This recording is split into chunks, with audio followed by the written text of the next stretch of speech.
दोस्तों पिछले कई दिनों से खेसारी लाल यादव अपनी आशिकी फिल्म की शूटिंग कर रहे थे।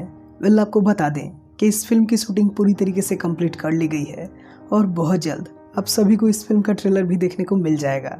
वेल दोस्तों अगर इस फिल्म की बात करें तो दोस्तों इस फिल्म में खेसारी लाल यादव के साथ आम्रपाली दुबे और श्रुति राव नजर आने वाली हैं।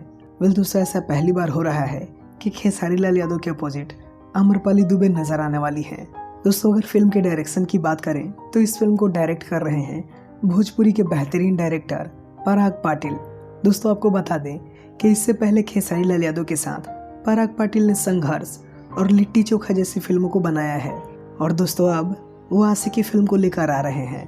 दोस्तों अगर फिल्म की कहानी की बात करें तो फिल्म की कहानी जैसा नाम से ही पता चल रहा है बहुत ही ज़्यादा रोमांटिक और एक लव स्टोरी मूवी होने वाली है और दोस्तों इसके साथ ही आपको इसमें भरपूर एक्शन भी देखने को मिलेगा।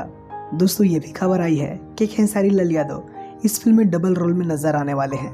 दोस्तों इस बात को जाहिर नहीं किया जा सकता कि हम लोग इस फिल्म के लिए कितने ज़्यादा बेताब हैं। वेल देखिए इस फिल्म का ट्रेलर हमें कब तक देखने को मिलता है। दोस्तों अगर आपको ये अपडेट अच्छा लगा हो तो इस वीडियो को एक लाइक ज़रूर कर दीजिए और ऐसे ही बेहतरीन वीडियो देखने के लिए आप हमारे चैनल को भी सब्सक्राइब कर सकते हैं। Thanks for watching.